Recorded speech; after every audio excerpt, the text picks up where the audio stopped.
Abrimos nuestra tertulia dedicada a las humanidades. A la pregunta de ¿qué es un mito?, un filósofo respondió: lo que nunca fue, pero siempre será.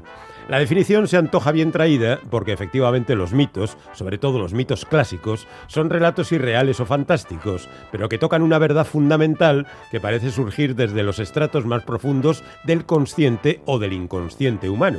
Nuestro invitado de hoy es una de las principales autoridades en literatura de la antigüedad y un experto en mitología. Hace 20 años publicó un libro de éxito en el que retrató a figuras míticas de ayer y de hoy descritas con estilo conciso, irónico y sustancioso. Ahora ese diccionario de mitos se reedita ampliado con nuevas entradas. Está con nosotros ya Juan Aguirre de Eusko Ikaskuntza para charlar con nosotros y con nuestro ilustre invitado que nos presenta ya. Arratsaldeon, Juan. Arratsaldeon, Quique Félix. Pues sí, es un placer poder tener con nosotros a ilustre, lo has dicho bien, al profesor Carlos García Gual. Buenas tardes, profesor. Hola, buenas tardes. Para quienes hemos estudiado letras o cosas parecidas, pues los libros de García Gual han sido siempre de referencia, nos ha acompañado siempre. Sus libros sobre pensadores, sobre literatura, sus traducciones de la editorial Gredo, ¿verdad? De la editorial Gredos. Bueno, escritor, filólogo, helenista, una amplísima obra sobre literatura clásica y medieval, filosofía y mitología. Es crítico literario en publicaciones como El País, Revista de Occidente o Claves de Razón Práctica.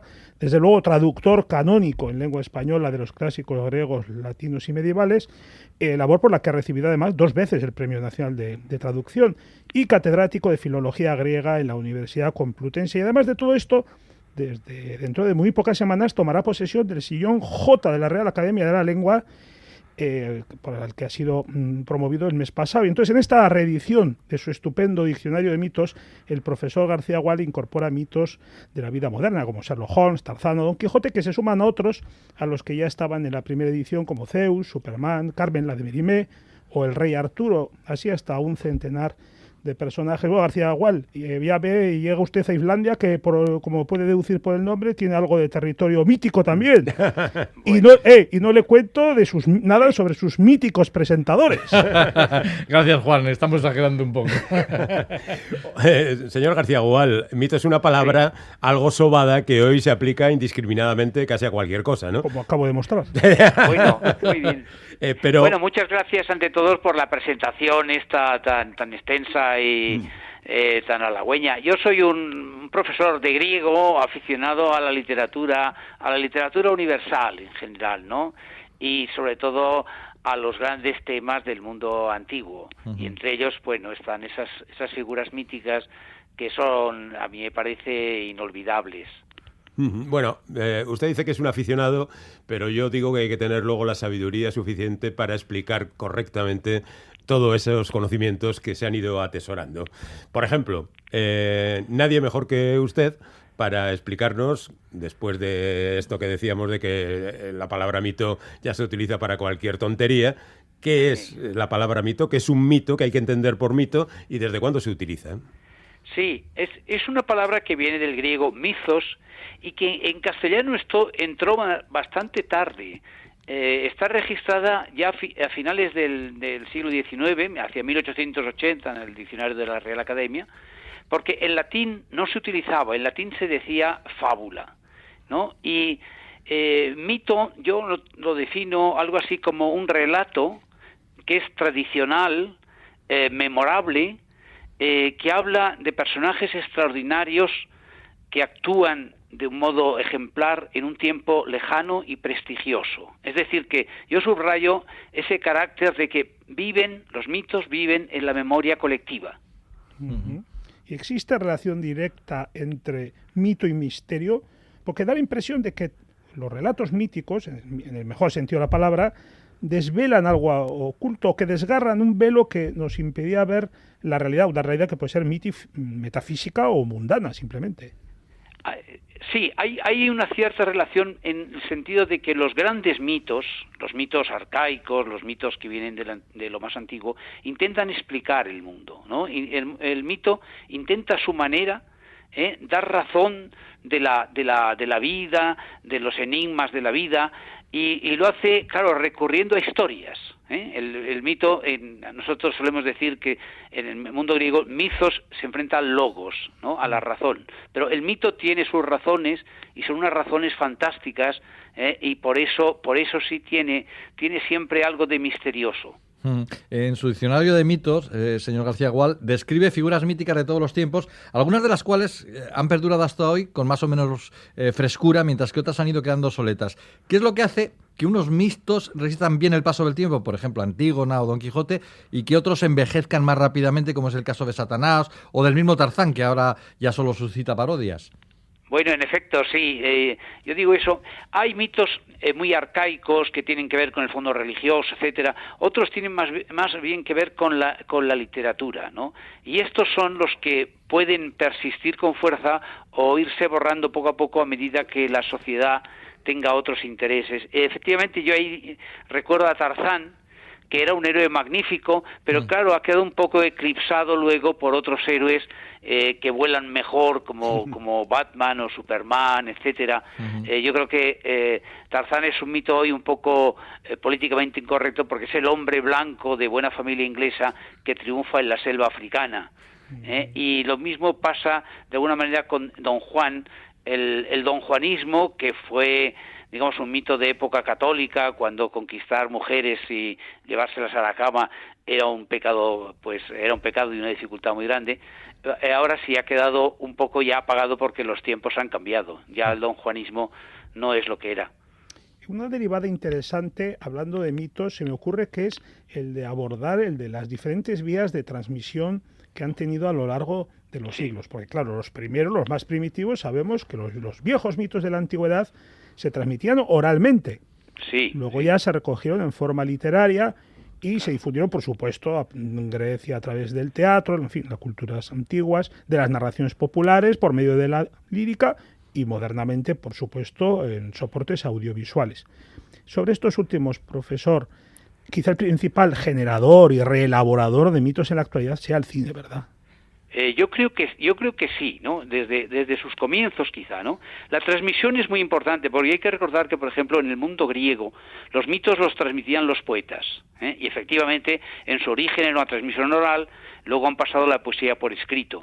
Hay ciertas religiones que tienen mitos de libro, donde el mito está fijado para siempre. Y luego hay esa transmisión moderna literaria que, aparte de la lectura, el último medio ha sido el cine. El cine ha sido el gran transmisor de mitos a veces un poco aguados, un poco más frívolos, pero efectivamente yo creo que es el arte mítico por excelencia del siglo XX. Algunas sagas de las que se hacen ahora recuerda mucho a las viejas historias, claro. ¿Verdad? Sí, desde luego. Por ejemplo, imaginemos El Señor de los Anillos, ¿no? Sí. El Señor de los Anillos tiene ya un trasfondo mítico medieval, o en menos en algunos aspectos, pero también la Guerra de las Galaxias. Es como si ese mundo de héroes, de damas galantes, de amores tremendos, y de búsquedas de algo como el Grial o en este caso el abandono del anillo, nos impresionara profundamente, ¿no? Y persisten en ecos curiosos como estos del cine, ¿no? Mencionaba hace poco Carlos García Gual la relación entre mito y religión. De hecho, sí, en el diccionario hay entradas dedicadas a Adán y Eva, a Moisés, a los Reyes Magos y a otros personajes bíblicos. ¿Podría ampliar un poquito ese concepto de la relación entre religión y mito? Bueno, sí. Yo, de todas maneras, hablo de los mitos como relatos, digamos, imaginarios que pertenecen al mundo de la memoria colectiva, pero muchos mitos están relacionados con la religión, sobre todo los grandes mitos antiguos. Pero ahí entra un elemento nuevo que es la creencia, y yo he procurado ahí abstenerme un poco en tomar partido, y por eso están en este diccionario conviven grandes mitos religiosos, no solo del mundo hebreo. Por ejemplo, también está ahí, ahora he metido la diosa Isis, o he metido Loki, que es un personaje del mundo germánico, con mitos más literarios. Pero el diccionario procura un poco dejar en el aire esa relación, o sea, es la relación entre mito y creencia. Cuando el mito se transforma en una creencia y se relaciona con los ritos, es una parte importante de la religión. Pero esos son unos cuantos mitos, ahora son los grandes quizá y los fundamentales en una cultura. Aunque no eso dice, profesor, para que, hombre, los martirologios, por ejemplo, tienen elementos míticos clarísimos, ¿verdad? Sí. Sí, ahora es curioso cómo en la cultura actual lo que es la hagiografía, es decir, las vidas de los santos y todas esas leyendas que tenían algo de mítico, se han ido, digamos, diluyendo, borrando. Ya la gente no sabe ni quién era San Jorge ni Santa Fulanita, mientras que en cambio los mitos griegos persisten con una fuerza mucho mayor. Eso es muy curioso. Yo lo veo en la gente joven, en los niños a los que les entusiasma la mitología. Sí, yo leía Vidas Ejemplares. Sí, y Vidas Ilustres. Y Vidas Ilustres. Eso ha ayudado mucho, ¿eh? Joder, las escenas de San Lorenzo en la parrilla es inolvidable. Ha quedado en mi retina para el resto de mi vida. Claro, algunas eran ejemplares, pero se han quedado un poco anticuadas con la manera actual de pensar. Sí, se ha quedado. Y otra vertiente, profesor García Gual, el de las ideologías, porque los mitos también pueden interpretarse de acuerdo con las ideologías de cada tiempo histórico. Se me ocurre, por ejemplo, el colonialismo se refleja en Robinson Crusoe, aunque bueno, usted ya lo matiza bastante bien en la voz correspondiente, que sí, pero no. El triunfo de las clases medias del capitalismo americano, eso es Superman. ¿No? En efecto. Y Sherlock Holmes es el optimismo victoriano. Y todavía incluso, yéndonos aún más lejos, incluso Prometeo, a quien usted, por cierto, le dedicó un libro estupendísimo, Prometeo, mito y tragedia, puede leerse como un arquetipo ideológico del triunfo de la sociedad técnica sobre la naturaleza, etcétera. ¿Esto le parece correcto? Sí, pero yo muy cautamente distinguiría entre lo que es el relato y los usos del relato, ¿no? O sea, hay estos usos que podríamos llamar ideológicos o políticos de los relatos míticos que existen, ¿no? Que son muy variados. Pensemos, por ejemplo, los mitos sobre los héroes estos que utilizó el nazismo y estos que acaba de mencionar.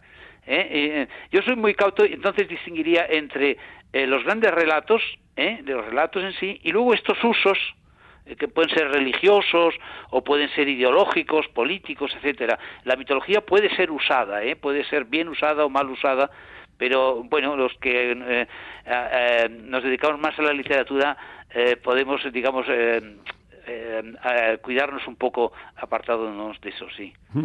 Bueno, igual tendríamos que ir diciendo que los tiempos han cambiado, que los mitos ya no son lo que eran, o que los mitos tienen una presencia en la sociedad muy inferior a la que tenían en tiempos pasados y que como tal hay que ir asumiéndolo. Pero en cualquier caso, permitan nuestros oyentes que insistamos, vamos a recomendar este diccionario de los mitos y yo por extensión toda la obra de Carlos García Gual, porque hace una revisión no solo de los mitos clásicos, sino de la historia y de las corrientes filosóficas verdaderamente impresionante. Así que muchísimas gracias por acompañarnos hoy en Islandia y aquí siempre tendrá unos amigos y unos admiradores. Bueno, muchas gracias a vosotros. Yo creo que todos los mitos lo que hacen es ampliar el mundo imaginario que también contribuye a la felicidad. Muchas gracias, Carlos García Gual. Hasta la próxima. Igualmente.